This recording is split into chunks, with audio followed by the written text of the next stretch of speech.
So this is, for the record, leadership listing for October the 26th.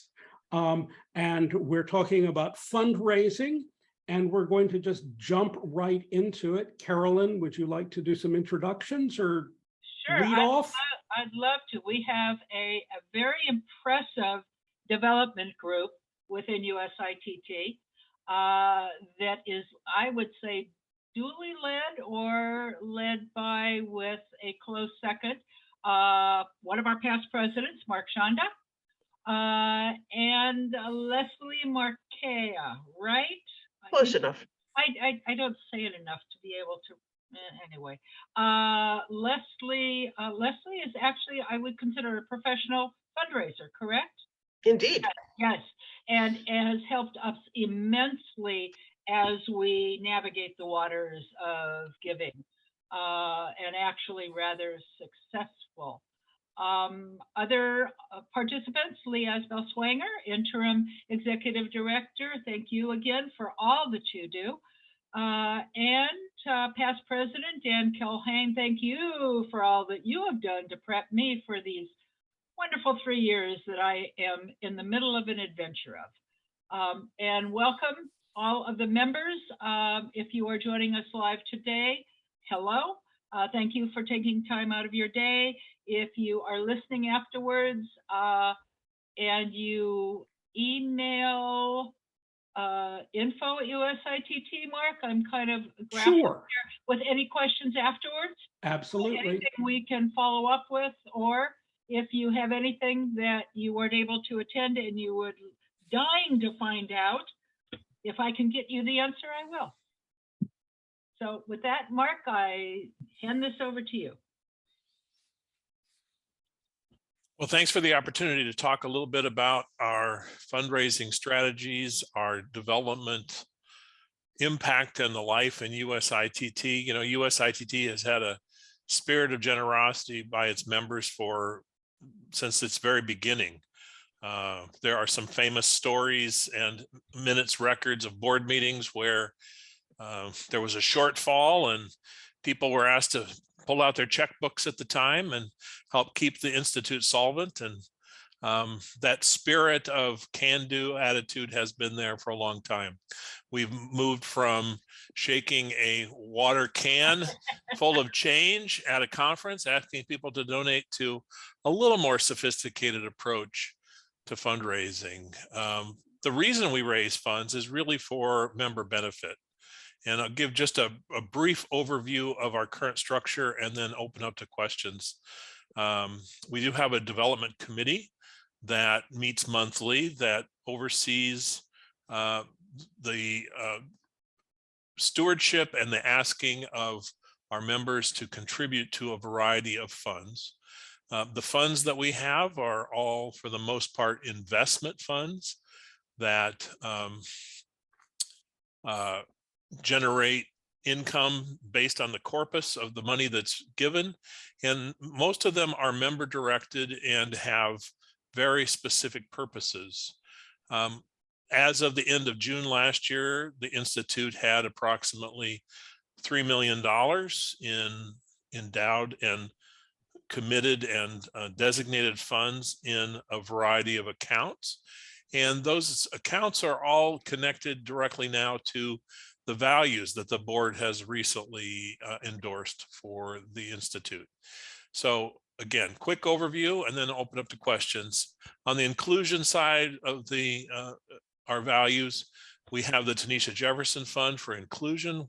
We have the Collier Wood Scholarship, the Pat McKay Diversity and Design Scholarship, and the David Grindle Leadership Fund. In the excellence value area, we've got the New Century Fund for Young Professionals, the Cook Fund for Research, the Sam Scripps Fund for International Activities, and the Fellows Fund. And in the responsibility values area, we have the Rigging Safety Fund, the Professional Development Fund, the aptly named USITT Future Fund, which is as close to an endowment fund as we have, that the principal can never be touched. And then we have two other areas that we have member giving on a regular basis, general operations, and planned giving. So that's the quick overview of the various funds. Mark, I think one of the things I would add, and it's something I'm very, very proud of, and that was the the decision from all of the development committee. I think it was toward the end of last year, that we were focusing, or maybe it was this year, we were focusing our efforts in addition to fundraising, to reaching out and thanking people. And that gratitude has weaves itself through everything that we do. I think that's a fair statement, Carolyn, and certainly we recognize we started the pandemic, believe it or not, on the very heels of a highly successful 60th anniversary campaign, the Setting the Next Stage campaign, which raised $600,000 for the Institute's benefit in a fairly short period of time. And in fact, the conference that was canceled due to the pandemic was when we were going to have the big celebration acknowledging that. So we know that the pandemic affected both our momentum for fundraising as well as our members' ability to donate. And so you're right, there was a very intentional pivot to a much stronger focus on stewardship and thanking and continuing to acknowledge and partnering with not only our direct donors, which we have various donation days that are possible throughout the year, including this week's celebration of Founders Day, which there'll be a blurb here soon about that opportunity. We have about 5 of those standing opportunities during the year. But also we have folks that have planned giving, and we have our corporate and sustaining member sponsors, which we also recognize are making donations as well on a regular basis. So stewardship is our primary watchword, and that's those members of the stewardship of the development committee are really focused on the thank you and the outreach and talking about the impact of the dollars that are raised.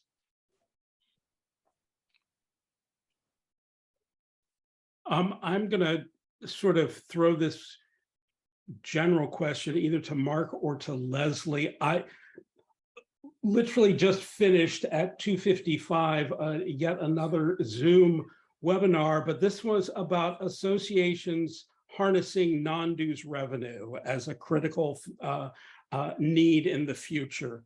And perhaps because, well, to use an inside baseball phrase that Leslie and I have tossed about for years, we don't have any, hurt puppies. And we also are a dues-based association. So what is the best way for us, knowing that we need more than dues-based revenue to survive and to grow and to thrive? What is the best way for us to expand that platform? Are we going to call what you're calling non-dues based revenue? Do you want that answer limited to contributed revenue or a fuller range discussion of alternative income streams? Help me understand your question better. The latter. What did I say first? Multiple income streams. That would be the latter. Multiple income streams. Okay, fine. Thank you. Well, you can sell stuff. You can sell stuff. That's an alternative income stream. You can, stuff meaning goods or services, and you sell a lot of services now. The conference being a big thing that you sell. Registration starts when? In 15 days? Something like November the 15th. Soon, very soon. So you can sell stuff. Or I would really like to focus on contributed income, because I think it's one of the areas where USITT is now beginning to show some strength in terms of the development of its currently still nascent culture of philanthropy.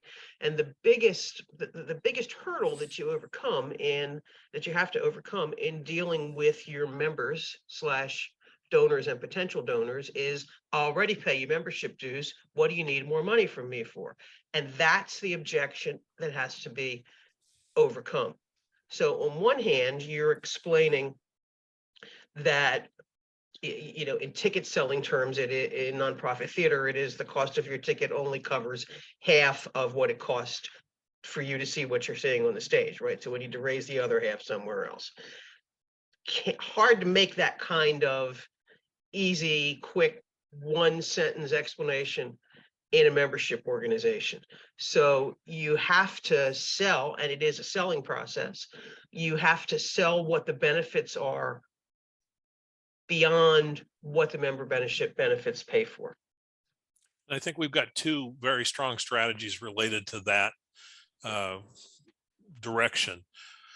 One is people value the organization. With survey after survey, people value the connections that are possible, and we are beginning, I think we're doing a better job of showing the impact of those dollars that are raised. So rather than think of it in terms of we need money just to keep the doors open, which may be more similar to the pitch of the regional theater.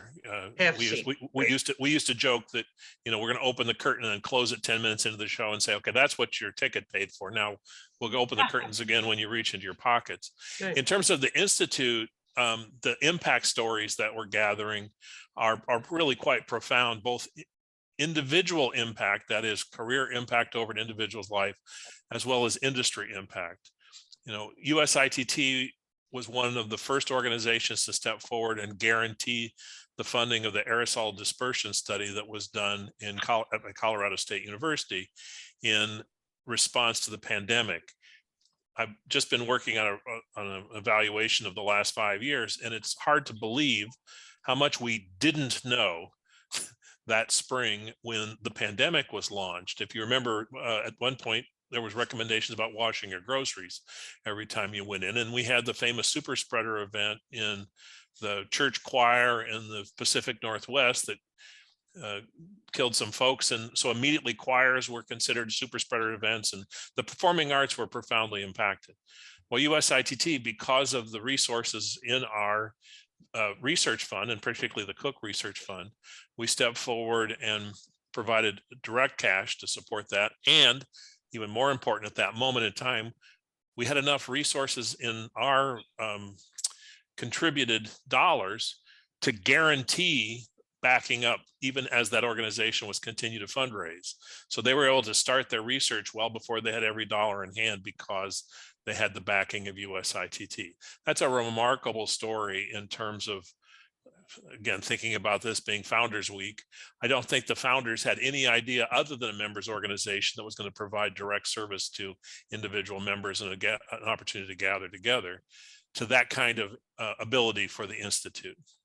On the individual basis, I think the other place that we see contributed income and the potential for other income streams based on your question, Mark, is both ends of the extreme of the career cycle. So I think we're investing quite a bit in gathering with partnership with EDTA and the testing that's being possible now for high schools and the support that is there to hopefully build the pipeline of more people to work on industry, but also have some quality checks. And at the far end, I think,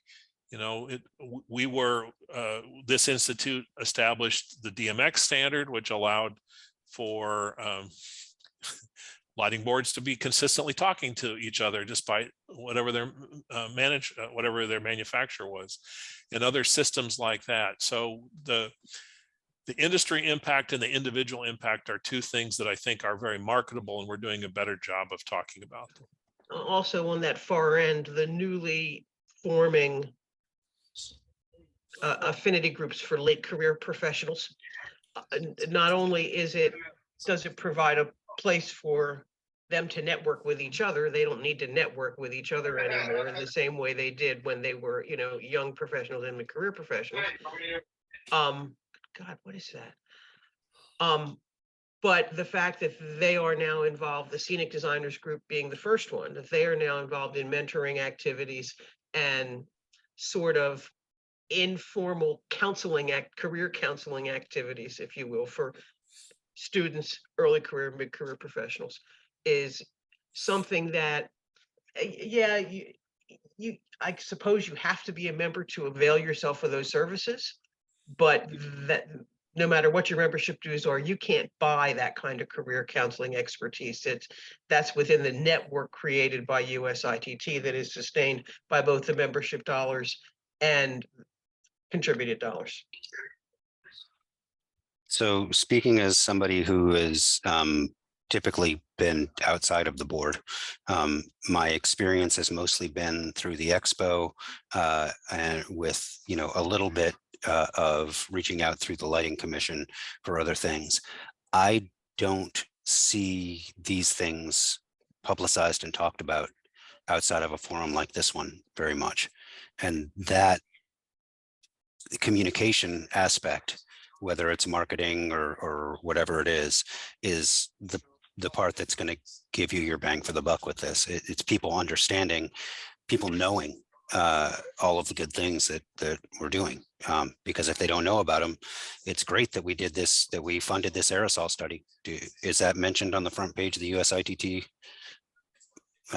website? Or, you know, how would somebody even understand that? Only, you know, I only know because I happen to hear what Mark's just said.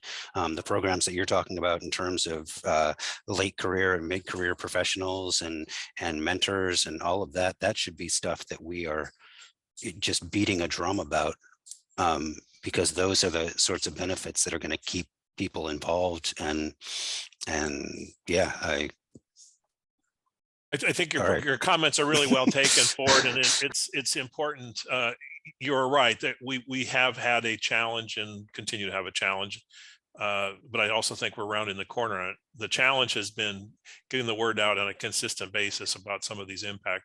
And one of the tasks right now of the development committee is gathering impact stories, and I can assure you that in the 23 calendar year, you're going to see more stories rolling out on a regular basis about those impacts.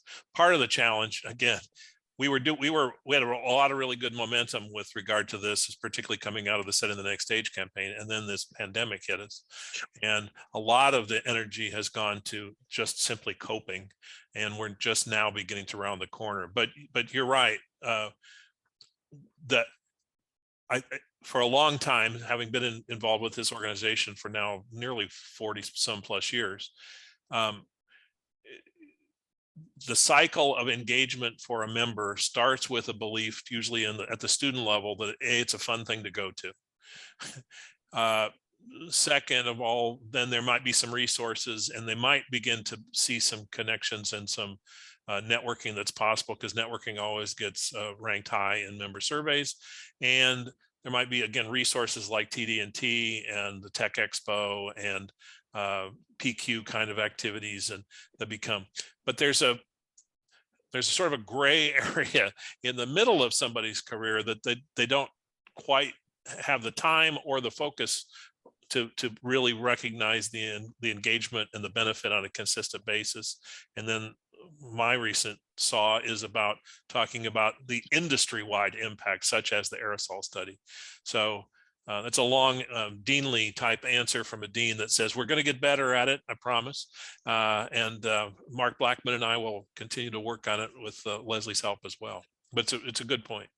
Tell you that one of the things as a manufacturer, one of the things that I did at the last expo was I literally just kind of parked myself at a bar and would invite the professionals that I knew that were there to come in and meet students who were getting ready to graduate, because thankfully they were all of age to be at a bar. And you know, I was able to help put people together and help get careers rolling, which was great. It was a great opportunity. I was glad to do it, but I think that there is opportunity to kind of formalize that a little more. If it's too formal, then it becomes a weird, strict thing. But I think that there are ways that we can encourage that, even amongst other manufacturers and amongst other professionals, to say, hey, if you need assistance, this is the place that you need to come. You don't need to go to LDI. I mean, you can go to LDI. LDI is great. It's wonderful. You know, there's a lot of entertainment professionals there, but if you're looking to find people who are coming in and young and hungry and interested in working in your companies, then here we are. Well, I'm going to speak a little bit out of school for it and assure you that Jody Harris can find you a perfect bar in St. Louis. I just have a feeling. I have this sixth sense about that. There may be green beer involved, judging by the Friday that we're going to be. Exactly. But my actual question is going back to something that you talked about, that's something that Mark had mentioned. As a exhibitor, as an organizational member, as somebody who is interested in the Institute, more knowledge about some of those ancillary things, such as the aerosol study or any of this other stuff, do you think you are alone in thinking as a manufacturer this is interesting stuff and it's something you should support, or do you think it's something that the industry sort of writ large needs to know more about? And that's a real I think that question, on the details side, you know, there's not going to be a lot of people that nerd out about aerosol studies. Me and maybe like 4 other people. But what is really, really important is that the industry understands what USITT is doing and how it's doing good, regardless of you know, I get so many emails from ESTA about all the different standards, and I sit as an observer on a bunch of the committees and whatever, and it's a constant, hey, we're working on this, we're working on this, we're working on this. That makes ESTA a very present part of my, I won't say day to day, but certainly week to week existence.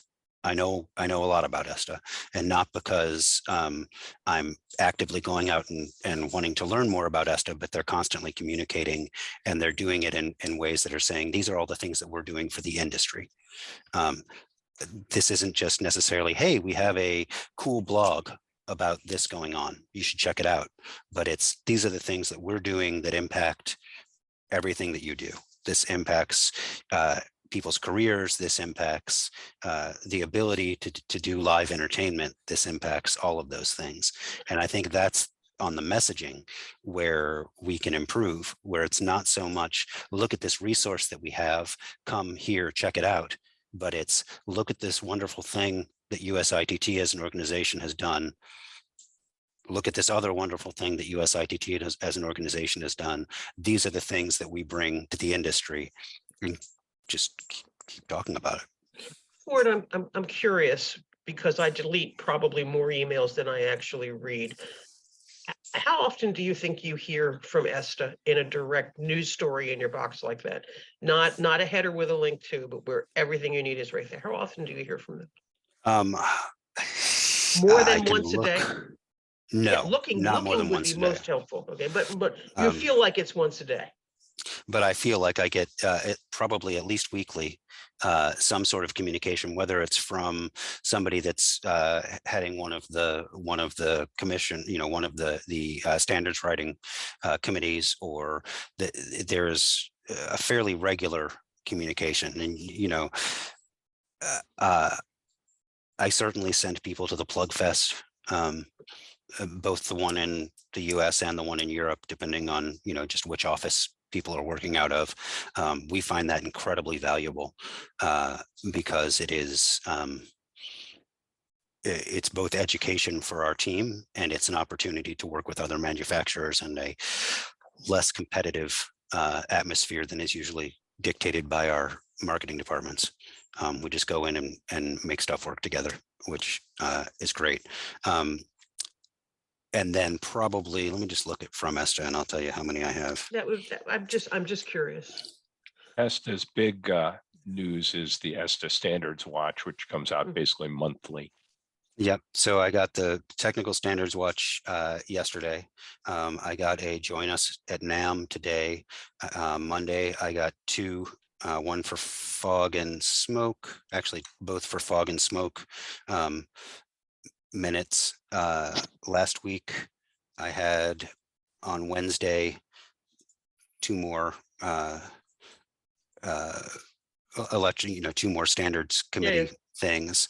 2 weeks ago, I had a standards watch, a free webinar, and then more working group stuff, 2 more working group things 3 weeks ago. So again, once a week, there is some sort of standards watch or marketing outreach.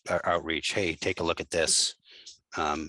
Protocol is coming out, or So you've gotten 11 of all types, 11 communications from ESTA in the past 3-ish weeks.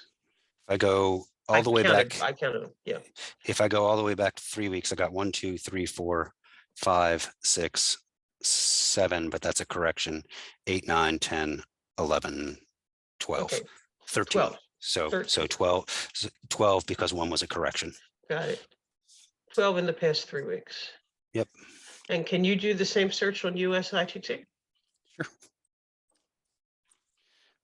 I would presume you get your the Friday news things. I do.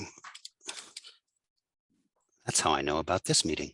So yeah, directly from, I've got basically the Friday meetings. I've got some follow up from Leanne from the last meeting when she got me some marketing material that we could send out with our folks. And I got the order confirmations for coming to these.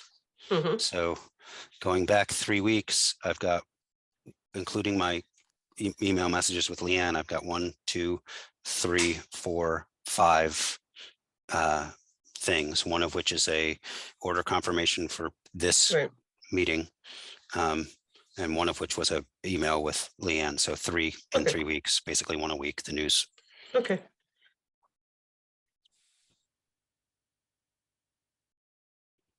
Do you read the Friday newsletter stuff? I do. I'm sorry, I don't mean to put you on the spot. No, it's fine. I'm one of the things we fund is one of the things we So- fund is research, and so here is an N of 1 that we're using as Exactly. I will but say it's helpful.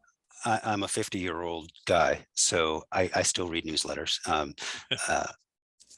And as long as it's, bite-sized, it's a material, you can say, okay, this is good, this is good. In that, there's a lot of talk about upcoming webinars or things like that. And then there's links to the news, there's links to more webinars, but and a lot of opportunities for, or at least usual mentions of, hey, there's an opportunity for this scholarship or that scholarship or those sorts of things. But if there were just even one more story there that was about, this is one good thing that USITT is involved in right now. Whether it was the race and equity thing, which was a great thing for a while, that was interesting, and we were interested and wanted this study as soon as it came out, or this aerosol thing, or any other sorts of things where we're reaching outside of the organization and we're really involved in something bigger to make the world a better place. That's just a great, and that is something that will continue to keep people understanding how important this is. Thank you. Thank you for playing Q&A with me to get to that last sentence that just came out of your mouth, because that's what I was looking for. Yep. Reaching outside the organization.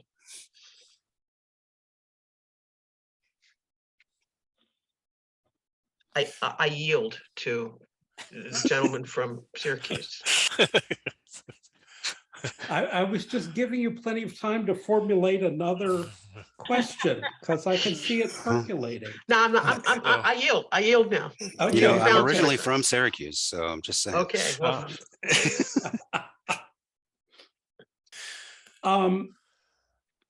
So I guess sort of coming full circle a little bit, is there, in all of those funds that you mentioned at the beginning, Mark, anything that is there any initiative on the horizon or going on now in any of those funds that you think is imperative or something that the rest of the world should know more about? Yes and no. The yes is, I think our job is in similar ways to what Ford has suggested, is we have to continue to both share the impact and the opportunity on a greater basis. The imperatives at the moment, summer of 23 will be a Prague Quadrennial event, and we know that we're supporting, or I shouldn't say we know, I know, I need to spread the word. I know that the Institute is providing support for that activity. I just had a conversation this week with a former USITT member who was very involved in Prague a long time ago. And the PQ is one of those things that we both decided at the end of our conversation that you sort of just have to be there sometime to really understand how impactful it is. And I know that there's a small subset within our organization that has had that opportunity.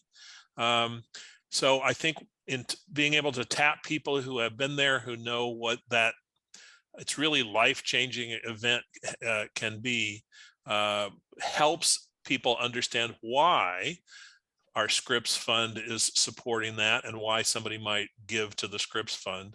We have some very passionate people who have been involved over the years, and I'm just picking PQ as one example of an imperative in the near term. The newly established gift from Sandy Bonds that supports student engagement in international activities. That's an alignment of her passion for years in service in the Institute and realizing that the next generation of folks need that kind of opportunity. So one of the things we're talking about right now in the development committee is, do we have a focus for something in the near term? Do we pick 2028, for example, will be the 30th anniversary of the Scripps Fund. And I know 2028 is a long time from now, but it will come faster than any of us believe. We're looking at those sort of logical anniversary pieces. 2023 is the 10th anniversary of the Fellows Fund. The 2023 is the 30th anniversary of the Young Professionals Awards, the New Century Fund for Young Professionals, which has at various times been called the Young Designers Forum and recently has been renamed in terms of looking at the breadth and depth. Those are sort of standard fundraising hooks to hang your hat on, to pick an anniversary or pick something like that.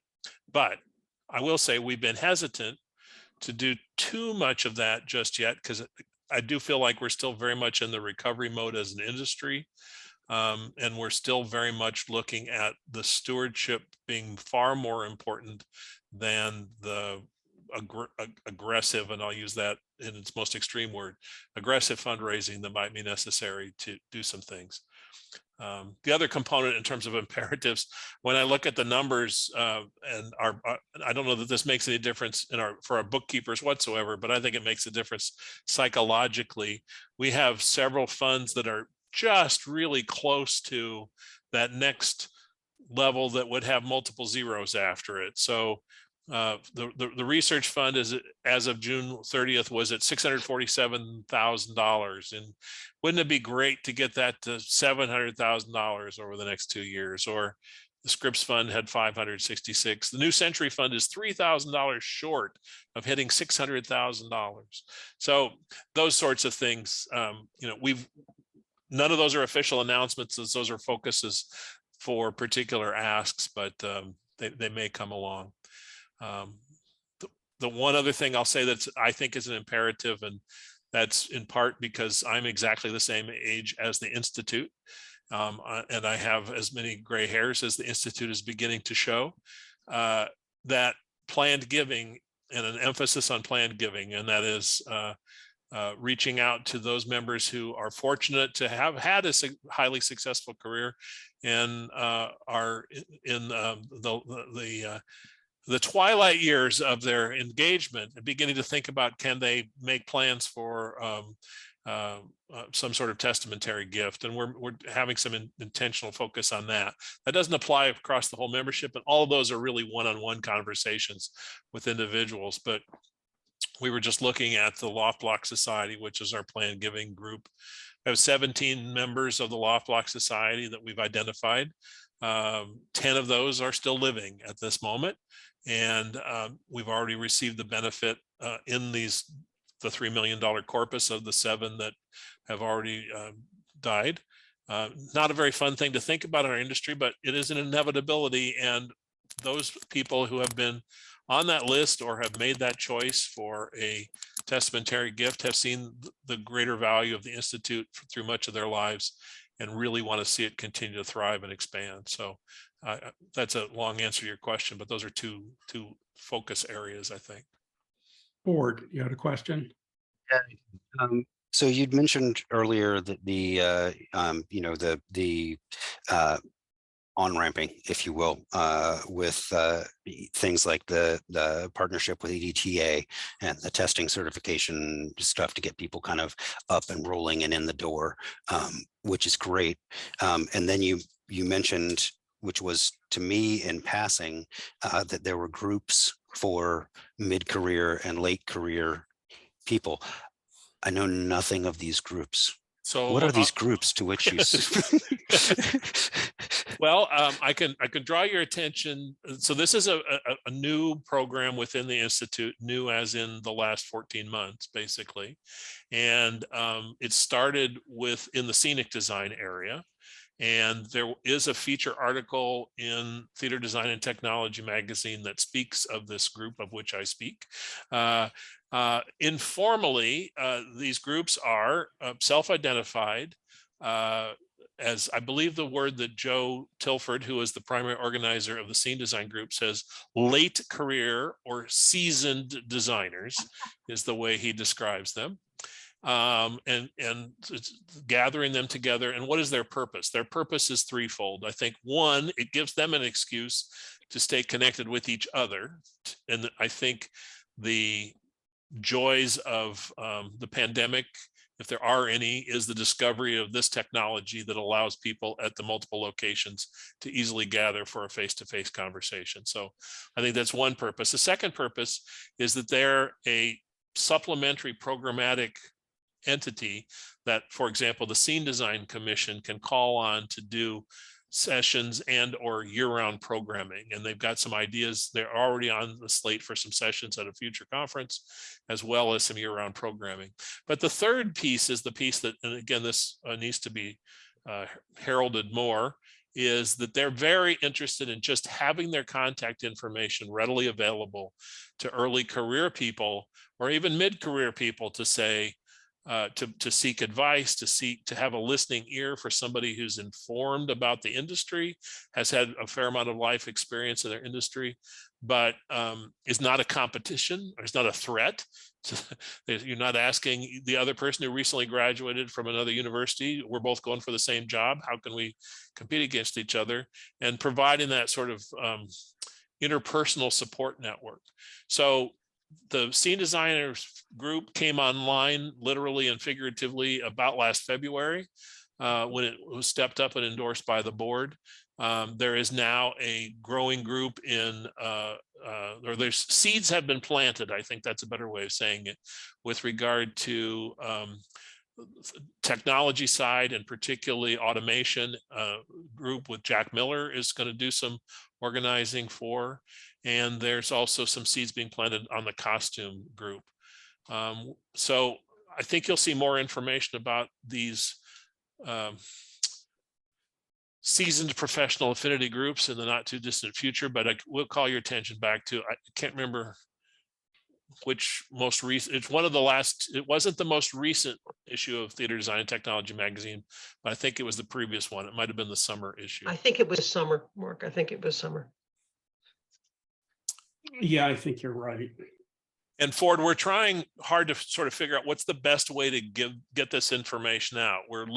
There is, if you dig around, you can eventually find it right now on our website, but we're going to try to get it more prominent on the website in the not too distant future. And you know, it reminds me of and again, I'll date myself back in the Oakland conference, which I think was my either first or second conference, getting on the elevator with 3 gentlemen, all of whom had written textbooks that I was using at the time I was in college. And I was just, I was literally technologically starstruck, I guess is the way I would say it, and wouldn't even speak with them.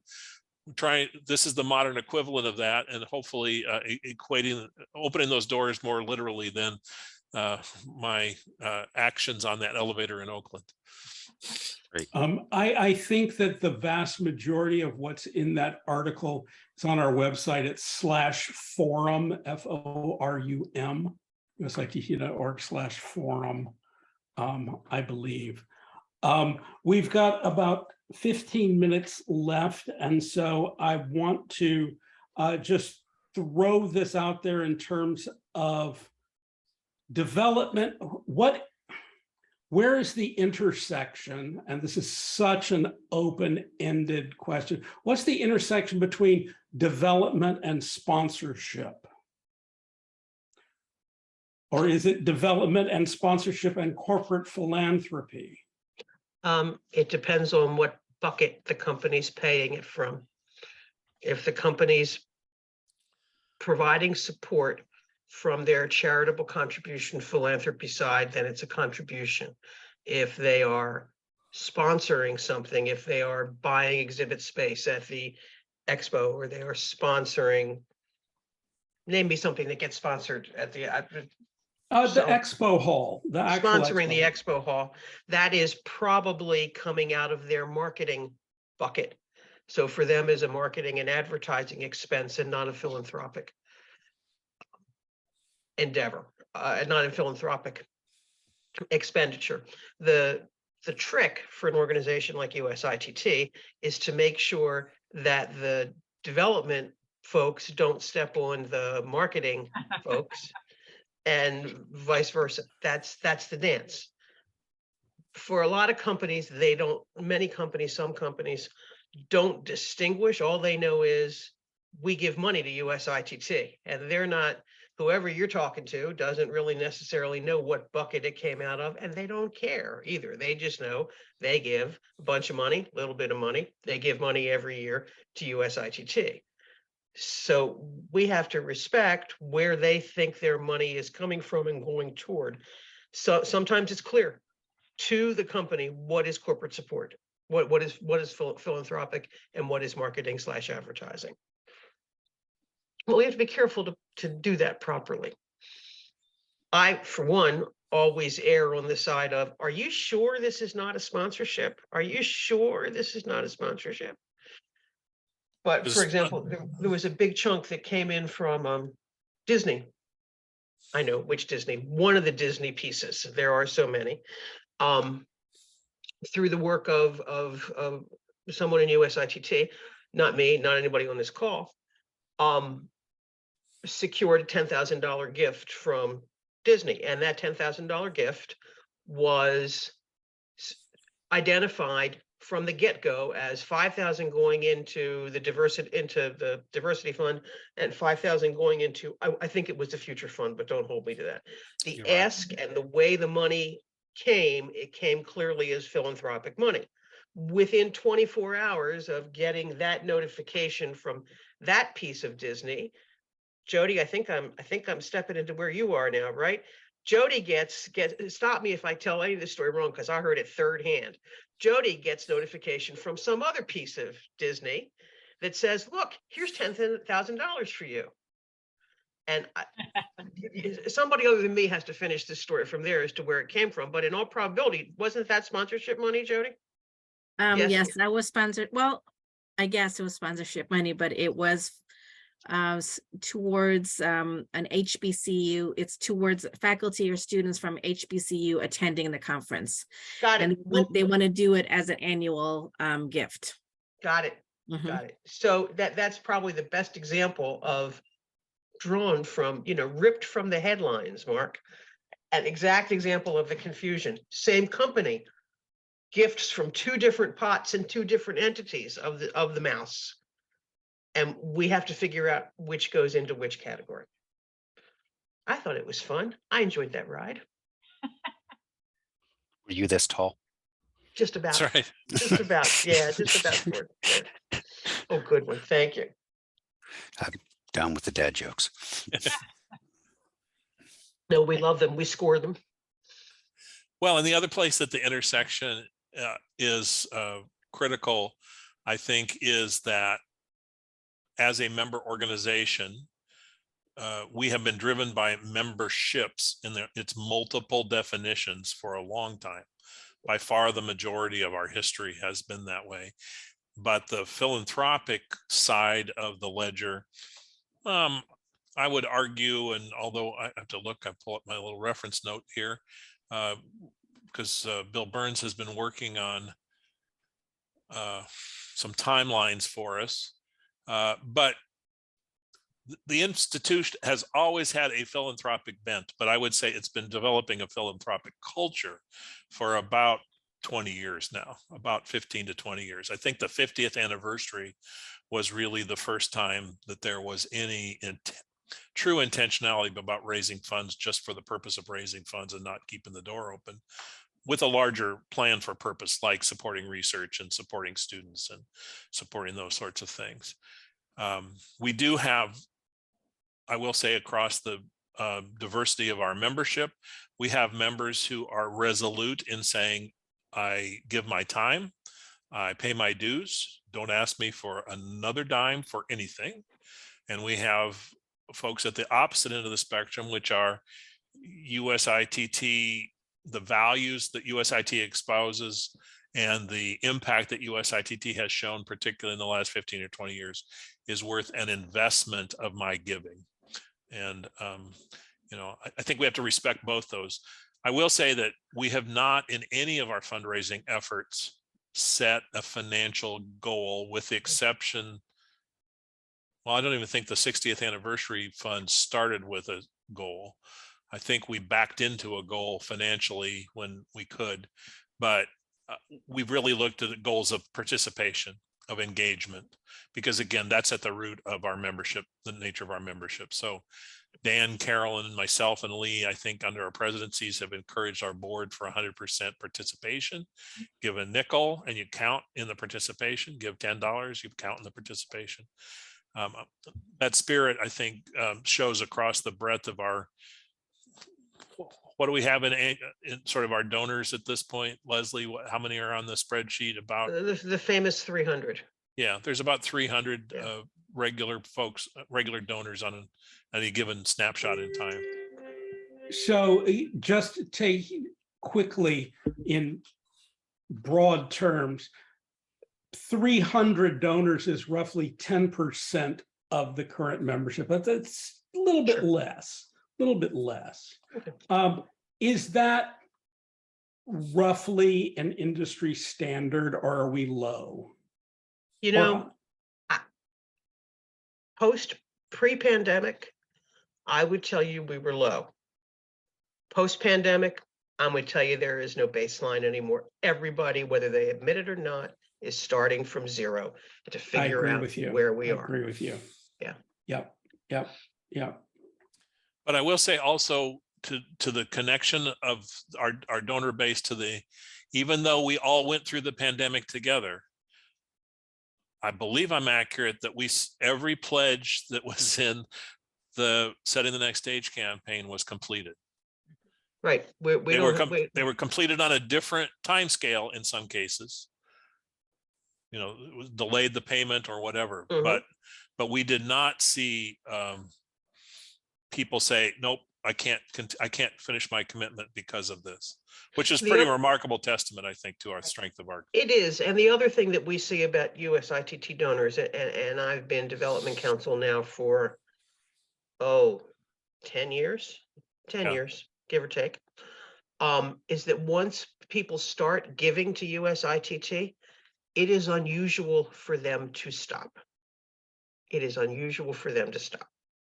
They stop if they leave the industry. I think I can count them on one hand. They stop if they die, and some of them still give after they die. But it's an incredibly above averagely loyal and consistent donor group, especially when people make that conversion to monthly donor from annual donor, because the monthly amount is generally small enough. It's like your subscription to Netflix. even though the price, Netflix is a bad example because the price keeps going up, but you know what I mean. It's like the gym Yeah. membership, you Yeah. just keep paying it, just keep paying It's it. your NPR membership. It's your NPR Right, membership. Thank exactly. you. Once you start paying it, you don't even realize it's going, and then Exactly.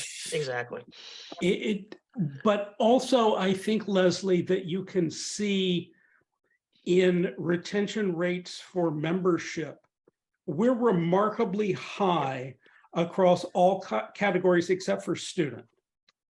It's student earnings where mercurial they in and of drop itself. off. Yes, exactly. Yeah. But if you are, I wager if you're a USITT member for more than 2 or 3 years, you're hooked. You're just always, and there's a remarkable staying power in that. Exactly. Staying power is the right word. And because you continue to see value, or you're just happy to remain within the affinity group. It's like the seasoned late career designers who Zoom together now, they just want to stay in the club. Right. I did have someone who told me last year that they were not sure they were coming to the Baltimore conference because they were retired, and he just wanted me to know. And I said, whatever you say. And so I get a tap on the shoulder in Baltimore, and there he was. And I was like, I thought you weren't coming. And he said, I can't give it up. And I was like, thank you. That's exactly. So in the remaining couple of minutes that we have, let me just thank everybody for being here and having this conversation. Mark and Leslie, what do you think the future of fundraising and development at USITT is? Ready, go. I defer to Mr. Shanda completely on this, because all development roads lead to and through Mark Shanda. Well, I think that one aspect of the future is eliminating that belief or system that all fundraising runs through Mark Shanda, because I will have an expiration date at some point. So it's important that we continue to build the cultural philanthropy that's there. I think the future is twofold. One is that we will continue to have opportunities to make impact, and we have to share that information broadly, frequently, and at various price points of impact. So I'm hoping that as we have new members, I've noticed that we now have that occasional social media post about the listing of new members that have just joined us. I hope we begin to systemically make contact with them so that they get this information about these various funds, even without an ask. But just having the knowledge that they exist and what their impact is, I think, will be part of the fund. And the second part of the future of fundraising, I do think that as the organization continues to grow its own gray hairs post 63 years in existence, that we'll see that culture of philanthropy take a deeper root. We'll see the funds balance increase from 3 million to more than 3 million. Not with any major financial target, but again, we're seeing traction with people seriously considering testamentary gifts, those lifelong kind of gifts, and the reality is that our organization has matured to a level that kind of legacy giving is not a terribly hard sell. Which is both a joy in some ways, because people see the value. We've weathered the storm. We made it through the pandemic more healthy than many not-for-profit organizations. We were dinged. We're still climbing out of it. We have the leadership transition with the executive director, which is also an anxious moment of transition and change. But even those that are anxious about it are not concerned that, we're not going to be here next month as an organization. It's really about how are we going to be different, better, and improved as we continue to impact. So that's my answer. Well, I think that is a perfect end point. Beautifully said. Thank you all. Carolyn, anything else? No, I just have, I always have great aspirations for where this organization is going. I think the sitting board right now is definitely on the positive side teaming with me. We're working our way through all of us learning governance and how it best is applied to USITT and the growth of USITT. I so look forward to being in St. Louis because I could not make Baltimore. So to see everyone there and the energy that event draws is, if you haven't been, there's nothing like it. There's absolutely nothing like it. So thank you. Thank you for all who are listening to this. Yes, thank you so much, and enjoy the rest of your day. Bill too. Thank you. Thank you, everybody. Thanks. Thank you.